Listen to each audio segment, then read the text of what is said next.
அப்ப நீ வீட்டை விட்டு போக கூடாது இளவரசி, ப்ளீஸ். இல்லக்கா, எனக்கு நிஜமாவே வேற ஒரு நல்ல வேலை கிடைச்சிருச்சு, அதனால தான் போறேன். நிஜமா தானே சொல்ற? இதுல பொய் எதுவும் இல்லையே. இல்லக்கா,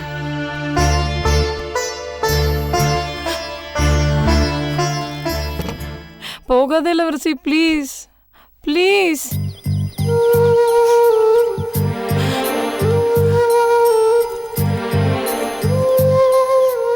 ஒன்று சொல்லட்டுமாக்கா?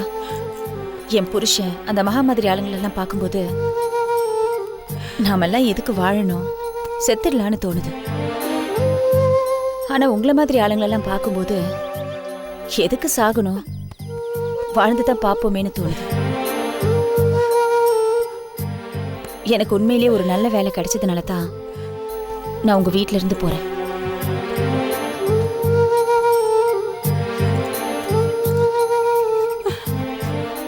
நீ கண்டிப்பா போய் தான் ஆகணுமா?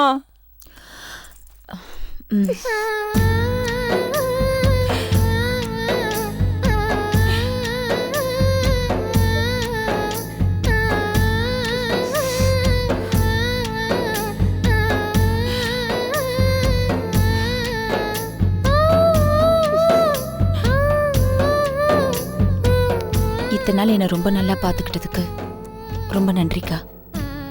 நான் வரேன்.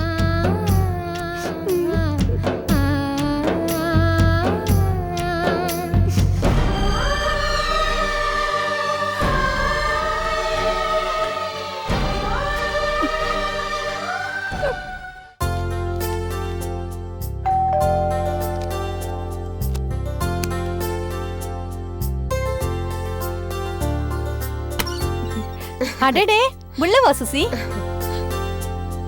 வா உட்கார். என்ன பானு, எப்படி இருக்க? உன்னை பார்க்க தாண்டி வந்தேன். உன்கிட்ட ஒரு முக்கியமான விஷயம் பேசணும். காலங்காத்தால கிளைமேட் வேற மழை வர மாதிரி இருக்கு. அத நீ போன்லயே சொல்லிருக்கலாம்ல, அதுக்கு நேர்ல வேற வரணுமா? இல்லடி, சில விஷயங்களை போன்ல பேசுறதை விட நேர்ல பேசினதா ஃபீலிங்கா இருக்கும். நீ சொல்றதும் வாஸ்தவம் தான். ஆனா பல நேரங்கள்ல அந்த ஃபீலிங்கான விஷயங்கள்லாம் எல்லா உறவுகளுக்கு முன்னாடியும் தோத்து போயிடுது. சரி சரி, நீ என்ன விஷயமா வந்த அது சொல்லு. சுருபனுக்கு ஒரு நல்ல இடத்துல இருந்து பொண்ணு வந்திருக்கு. பொண்ணு ஐடில இருக்கா. என் நாத்தனார் சைடு ரிலேஷன் தான். 6 டிஜிட் சேலரி. குடும்பத்துக்கு ஒரே பொண்ணு. தமிழ் குடும்பம் தான். ஆனா பொண்ணு இங்கேயே பிறந்து வளர்ந்தவ. அழகுன அழகு, அப்படி ஒரு அழகு. அல்சூர் ஏரியாவை சுத்தி சுத்தி அவங்க ப்ராப்பர்ட்டி இருக்கு. சரி, நீ பொண்ணு போட்டோ கொடு, அப்புறம் பார்க்கலாம். பொண்ணு ஏதோ ஆபீஸ் விஷயமா கோர்ட்டுக்கு போனப்போ உன் பையனை பாத்துட்டா. உன் பையன் மேல மயங்கிட்டா. அதான் விஷயம் இங்க வரைக்கும் வந்திருக்கு. எனக்கும் சொரூபனுக்கு கல்யாணம் பண்ணி பார்க்கணும்னு ஆசைதான். அவன் பப்ளிக் ப்ராசிக்யூட்டரா ஆக போறான். அது வரைக்கும் கல்யாணத்தை பத்தி பேசக்கூடாதுன்னு வீட்ல சட்டம் போட்டிருக்கான். பசங்க 1000 சொல்வாங்க. அழகான பொண்ணுங்க ரொம்ப நாளைக்கு காத்துட்டு இருக்க முடியாது. உனக்கு உலகம் புரியாதா? சரி சரி, நீ போட்டோ கொடு, நான் பையன்கிட்ட பேசுறேன்.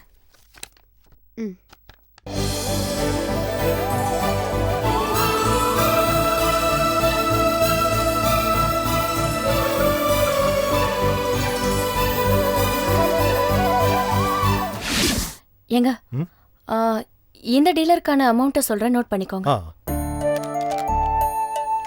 ஆல்ரெடி அவங்களுக்கு லாஸ். கண்ணு, என்ன தங்கம்? ஒரு நாள் லீவு வேணும் கண்ணு. ஏ, என்ன விஷயம்? என் சொந்தக்கார பொண்ணு ஒண்ணு எனக்கு தங்கச்சி முறை வேணும். அது உடம்பு சரியில்லைன்னு ஆஸ்பத்திரியில கிடக்கு. போய் பார்த்துட்டு வரணும். நீங்க தான் யாரும் இல்லாத அனாதைன்னு சொன்னீங்களே.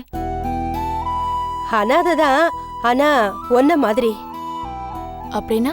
சொந்தக்காரங்க அங்கங்க நிறைய பேர் இருக்காங்கம்மா. ஆனா நம்ம கஷ்டத்துக்கு யாரும் உதவுறது இல்லம்மா. எல்லாரும் இருந்தும் இல்லாத மாதிரிதான். அப்படித்தம்மா நானும் ஒரு அனாதை. ஆமா, உங்க தங்கச்சி பேர் என்ன? சரோஜா. சரி, போயிட்டு எப்போ வரீங்க? சாயந்தரமே வந்துருவம்மா. சமையல்லாம் ரெடி பண்ணி வச்சுட்டேன். சரி, ஒரு நிமிஷம். ஏங்க, அவங்க செலவுக்கு கொடுங்க.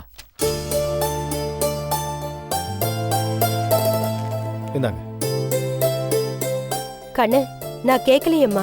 கேட்காம கொடுக்கறது தான் இந்த மகாவோட ஸ்டைல். உடம்பு சரியில்லாதவங்கள பார்க்க போறீங்க, வெறும் கையவா வீசிட்டு போவீங்க? வச்சுக்கோங்க.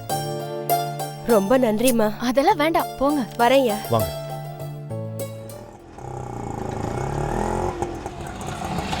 அந்த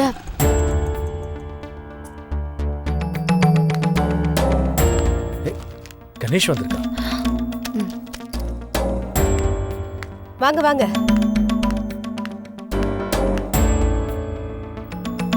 சுப்பிரமணி, வாடா. எப்படி இருக்க? ஆட்டோ திருப்பிட்டியா? ஆட்டோவை நான் வேற இடத்துல கடை வாங்கி சொந்த முயற்சியில் வெளியே எடுத்துட்டேன். ஆ. இளவரசிக்கு கட்டின பணம் 40,000 போக மீதி பணம். ஏன் கணேஷ் நம்ம நட்பை இப்படி கொச்சப்படுத்துற? நான் தான் இந்த பணத்தை வச்சுக்கன்னு சொன்னேன். இந்த பணம் எனக்கு வேணாம்ப்பா, என்னை காப்பாத்திக்க எனக்கு தெரியும். இந்த புடி. ஏய், அது சரிண்ணா. ஆனா இந்த பணத்துல இளவரசிக்கு ஏதாவது வாங்கி கொடுக்கலாம்ல. அப்படித்தான் நானும் நினைச்சேன். ஆனா பெட்ரோல் பங்க் ஓனருக்கு நான் கொடுத்த பணம் அது நீங்க எனக்கு கொடுத்த பணம்னு இளவரசிக்கு தெரிஞ்சு போச்சு. ஆனா உடனே இளவரசி பெட்ரோல் பங்க் ஓனர்கிட்ட போய் என்ன ஜெயிலில் போட்டுருங்க, அந்த பணத்தை திருப்பி கொடுத்துருங்க அப்படின்னு கெஞ்சி பார்த்துருக்கு. ஆனா அந்த ஒத்துக்கல. பாத்தியா மகா, அவ ஜெயிலுக்கு போனாலும் போவா, ஆனா புருஷன் கொடுத்த பணத்தை வாங்கிக்க மாட்டான். அந்த அளவுக்கு என் மேல வெறுப்பு அவளுக்கு. என்னங்க கணேஷனா, இப்ப எங்களுக்கு இருக்கிற ஒரே ஒரு நம்பிக்கை நீங்க தான். பாருங்க உங்க ஃப்ரெண்ட் எப்படி ஃபீல் பண்றாரு பாருங்க. ஒரு வேலை பண்ணுங்க, இந்த பணத்தை இளவரசி குழந்தைக்காக வச்சுக்கோங்க.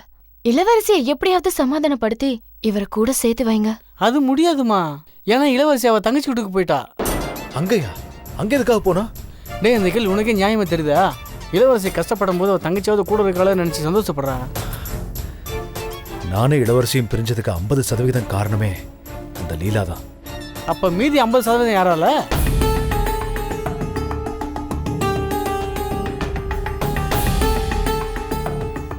டேய், மகாவை குத்தம் சொல்லாதடா. இதெல்லாம் ஏன் நடக்குதுன்னு உனக்கு எதுவும் தெரியாது. எல்லாம் என் தலையெழுத்து. நடக்கும்போது நாம முன்னாடி போயிட்டோமேனு இடது கால் பெருமைப்படுறதும் இல்லை, நம்ம பின்னாடி இருக்கோமேனு வலது கால் வருத்தப்படுறதும் இல்லை. ஏன்னா அடுத்த நிமிஷமே நிலைமை மாறி வலது கால் முன்னாடி போயிடுது, இடது கால் பின்னாடி பக்கம் போயிடுது. இப்படிதான் என்னோட நிலைமையை பார்த்து எல்லாரும் சிரிக்கிறாங்க, கேலியா பேசுறாங்க. ஆனா ஒரு நாள் என் நிலைமையும் மாறும். அது வரைக்கும் நான் இதையெல்லாம் அனுபவிச்சுதான் ஆகணும். சுப்பிரமணி, உன் வேதனை என்னன்னு எனக்கு தெரியுது. சில நேரங்களில் நீயே தடம் மாறிடுற, அது உனக்கே புரியுது. ஆனால் என்னோட நிலைமையில நான் உனக்கு எதுவுமே செய்ய முடியாத நிலைமையில இருக்கேன்டா. அண்ணா அப்படி சொல்லாதீங்க. உங்களால மட்டும்தான் உதவி பண்ண முடியும். 40,000 ரூபாய் பணத்தை கொடுத்தது நான் தானே தெரிஞ்சாலும் இளவரசி அதை வாங்கியிருக்காங்க. அதை திருப்பி கொடுக்கணுங்கிற வைராகியத்தினால இப்போ வேலைக்கு போறாங்க. அந்த பணம் வர வரைக்கும் அவங்க கஷ்டப்படுவாங்கல்ல. அதுக்காக அவங்க வேற யார்கிட்டயாவது போய் கடன் வாங்கணுமா? அப்படி ஒரு நிலைமை வந்தா எல்லாருக்கும் கஷ்டம் தானே. வேண்டாண்ணா, அந்த நிலைமை வேண்டாம். இப்ப அவங்க இருக்கிற நிலைமையில இளவரசி கூட இருக்க வேண்டியது நீங்க தானே. நீங்க நல்லா இருந்தாதான் இளவரசியை நல்லபடியா பாத்துக்க முடியும். அதனாலதானா நீங்க எங்க கடன் வாங்குனீங்களோ அவங்க கிட்ட போய் இந்த பணத்தை கொடுத்துருங்க. இல்ல, இந்த பணத்தை நான் எப்படி? ஐயோ அண்ணா, இந்த பணத்தை நான் உங்களுக்கு ஃப்ரீயா ஒன்னும் கொடுக்கல. வேணும்னா நான் வட்டி கூட எடுத்துக்கிறேன். ஆனா நீங்க பொறுமையாவே கொடுங்க. சரி, எது நடக்கும்போது நடக்கட்டும். நான் வரேன்டா.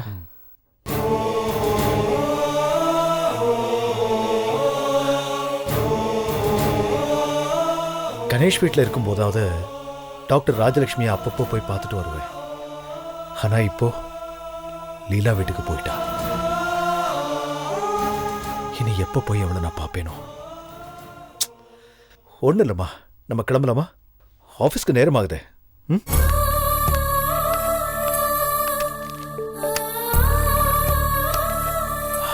குளிச்சுட்டு ஒரு 5 நிமிஷத்துல வந்துடுறேன்.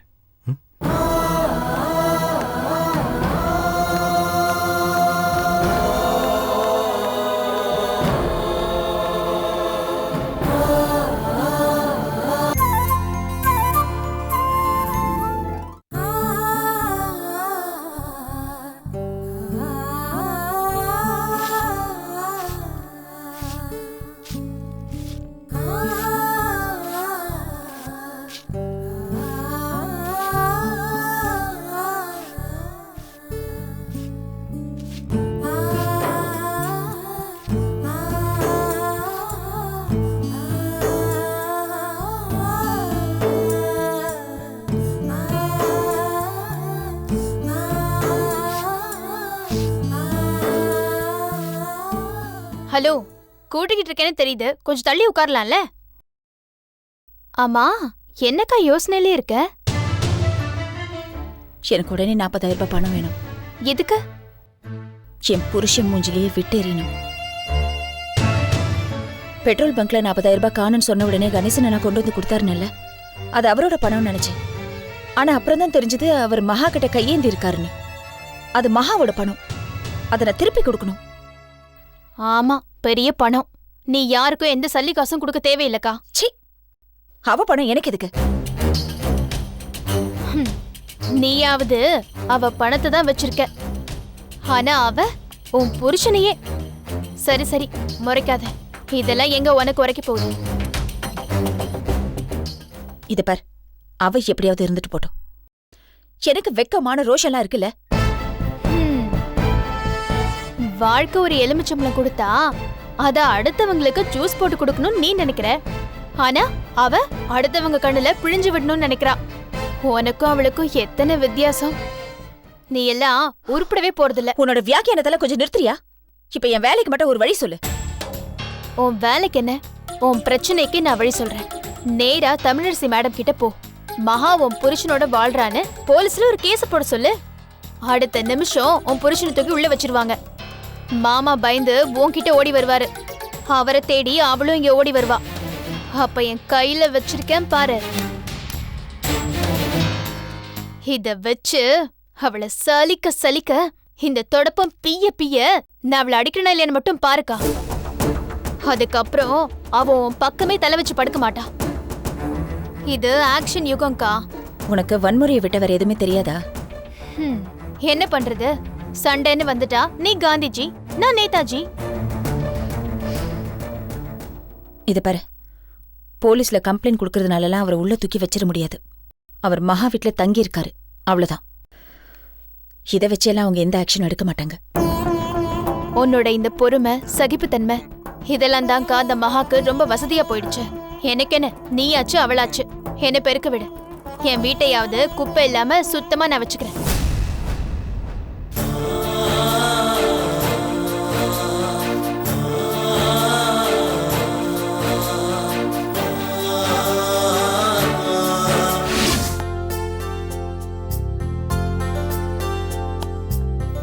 Thanks ma'am.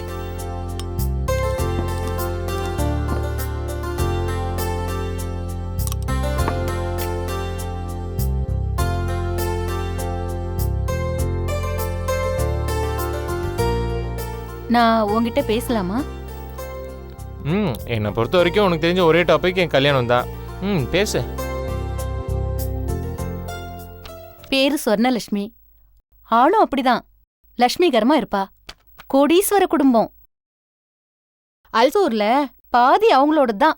ஏமா, காலையில இந்த பொட்டி ஃபுல்லா பணம் எடுத்துட்டு வந்தாங்களே, அவங்களுக்கும் உனக்கு என்னம்மா வித்தியாசம்? டேய், என்னடா இப்படி சொல்லிட்ட?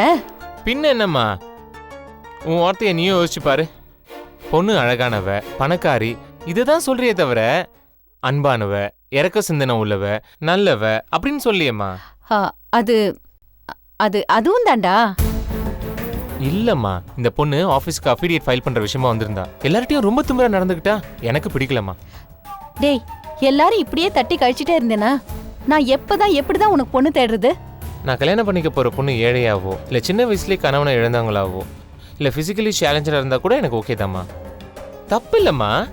வாழ்க்கையில மோசமா பாதிக்கப்பட்ட பொண்ணை தான் கல்யாணம் பண்ணிக்கணும்னு ஆசைப்படுறேன்.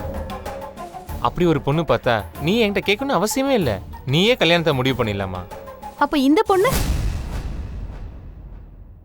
இருந்தாலும் உடல் ஊனமுற்ற பொண்ணெல்லாம் எனக்கு மருமகளா வர வேணாம். அந்த மாதிரி பொண்ணுக்கு நீ காசு கொடுத்து வேற கல்யாணம் பண்ணி வை, அதை நான் தடுக்கல. ஆனா அந்த மாதிரி பொண்ணை கல்யாணம் பண்ற வேலை எல்லாம் வச்சுக்காத. என்னதான் தர்ம சிந்தனை எனக்கும் இருந்தாலும் நானும் ஒரு தாயிடா. நீ ஒரு பொது வாழ்க்கையில இருக்கிறவன். வேலைக்கு சப்போர்ட்டா ஒரு பொண்ணை பார்க்கணுமே ஒழிய இருக்கிற வேலையை விட்டுட்டு காலம் பூரா நீ அவளுக்கு சேவை செய்யற மாதிரி ஆயிடக்கூடாது. ஓ சந்தோஷம் தாண்டா எனக்கு ரொம்ப முக்கியம். your point is noted, mother. நீ சொல்றதெல்லாம் வச்சு பார்க்கும்போது ஒரே ஒரு பொண்ணு இருக்கா. என் ஃப்ரெண்டு தமிழரசியோட மருமக பூஜா, இளம் விதவை. நேத்து கூட தமிழரசி எனக்கு ஃபோன் பண்ணி தான் மருமகளுக்கு மறு கல்யாணம் பண்ணணும்னு என்கிட்ட ஐடியா கேட்டுட்டு இருந்தா. உன் இஷ்டம்மா. ம்.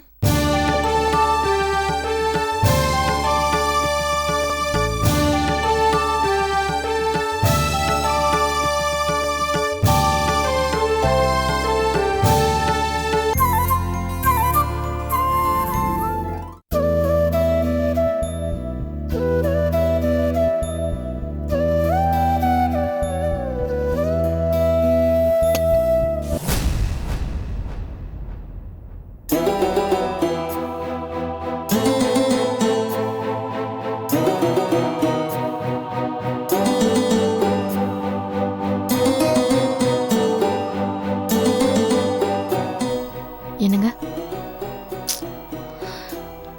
என்னங்க சாப்பிட வாங்க. எனக்கு ஒன்றும் வேண்டாம்.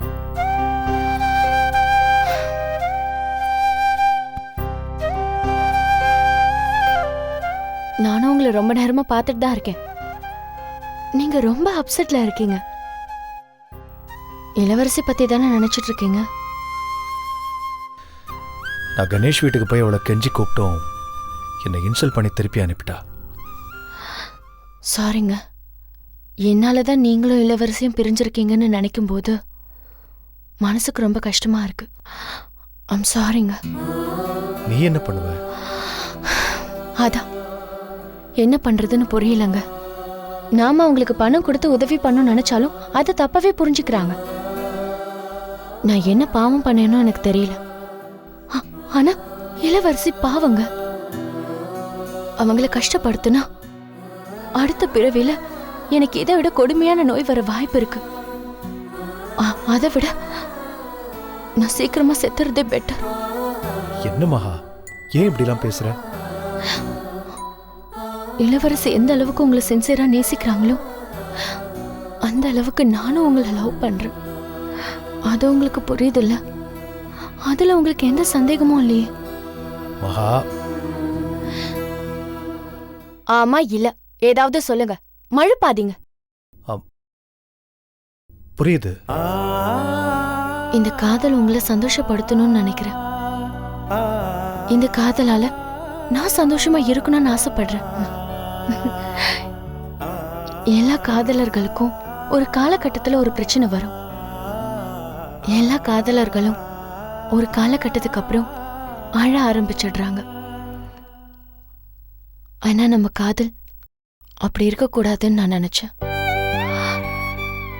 நான் எப்பவுமே அழக்கூடாது, சிரிச்சுக்கிட்டே சந்தோஷமா இந்த காதல்ல இருக்கணும்னு நினைச்சேன். கடைசியில என்ன புரிஞ்சுக்கிட்டேன் தெரியுமா?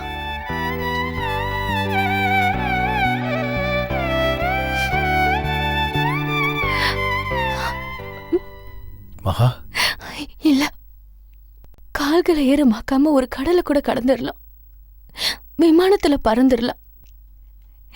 ஆனா கண்களை ஈரமாக்காம ஒரு உண்மையான காதலை கடக்கிறது ரொம்ப கஷ்டம்.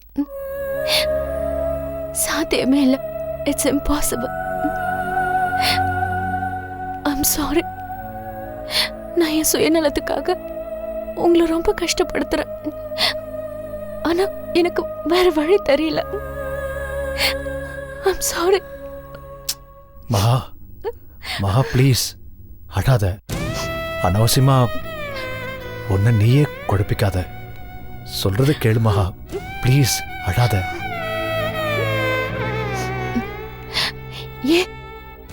ஏங்க நான் அழுதா என்ன உங்களுக்கு கஷ்டமா இருக்கா? இல்ல என்ன பார்க்க சகிக்கலையா? நான் அழும்போது அழகா இல்லையா? இல்ல எனக்கு அழகா அழ தெரியலையா? அது நீ மாத்திரை சாப்பிட்டியா? இருப்ப எடுத்துட்டு வரேன். டாபிக்கா மாத்தாதீங்க. கேக்குற கேள்விக்கு மட்டும் நீங்க பதில் சொல்லணும். சொல்லுங்க, நான் சிரிச்சா அழகா இருக்கேனா இல்ல அழுதா அழகா இருக்கேனா? இதுக்கு பட்டிமன்றம் வச்சு சாலமன் பாப்பையா தான் பதில் சொல்லணும். சரி, அந்த டாபிக்க விடுங்க. நான் அழகா இருக்கேனா இல்ல இளவரசி அழகா இருக்காங்களா? இதுக்கு அந்த கடவுளால கூட பதில் சொல்ல முடியாது. இதுக்கு நீங்க பதில் சொல்லிதான் ஆகணும். சொல்லுங்க, நான் அழகா இருக்கேனா இல்ல இளவரசி அழகா இருக்காங்களா? அது மை டியர் ஹஸ்பண்ட் சொல்லுங்க. ஹாய். அப்பா ஸ்ருதி, என்ன இவகிட்ட இருந்து கொஞ்சம் காப்பாத்துறியா? அது மட்டும் என்னால முடியாது சார், விதி வலியது. ஹேய். சார், என் புருஷன் என்கிட்ட இருந்து தப்பிச்சு ஓடின மாதிரி நீங்களும் எங்கேயாவது ஃபாரினுக்கு தப்பிச்சு ஓடிடுங்க. இப்போதைக்கு அந்த ஒரே ஒரு வழிதான் இருக்கு, பார்த்து நடந்துக்கோங்க. ஏய், இவரு ஏண்டி ஓடி போகணும்? கூடிய சீக்கிரம் நானே இந்த உலகத்தை மகா. விட்டு. போதும். Okay Stop it. Okay okay. என்ன ஸ்ருதி திடீர்னு இந்த பக்கம், அதுவும் இந்த நேரத்துல? என்னமோ தெரியல சார், வீட்ல போர் அடிச்சது, மகாவை பார்க்கணும்னு தோணுச்சு, அதான் கிளம்பி வந்துட்டேன். So sweet. நிறைய பேருக்கு என்ன பார்க்க வேண்டான்னு தோணுது. என்ன பார்த்தாலே ஆத்திரமா வருது. உனக்காவது என்ன பார்க்கணும்னு தோணுச்சுல. Thank God, I am very lucky. ஆமா, யாருக்கு உன்னை பார்க்க வேணும்னு தோணுது? யாருக்கோ யாருக்கு உன்னை பார்த்தா ஆத்திரம் வருது? யாருக்கோ எனக்கு புரியல. அதை விடு ஸ்ருதி. உனக்கு என்ன பார்க்கணும்னு தோணுச்சுல, வந்துட்டல. அப்பப்போ இப்படி என்ன வந்து நல்லா பாத்துக்கோமா. அப்புறம் ஒரு நாள் உனக்கு என்ன பார்க்க முடியாமலேயே போயிடும். சார், இவ என்ன சொல்றா? எனக்கு ஒன்னும் புரியல. அது ஒண்ணு இல்ல ஸ்ருதி, ராத்திரி 9 மணி ஆயிட்டா இவ இப்படிதான் உளர ஆரம்பிச்சிருவா. அதான் மகா. ஓ சாரி மகா.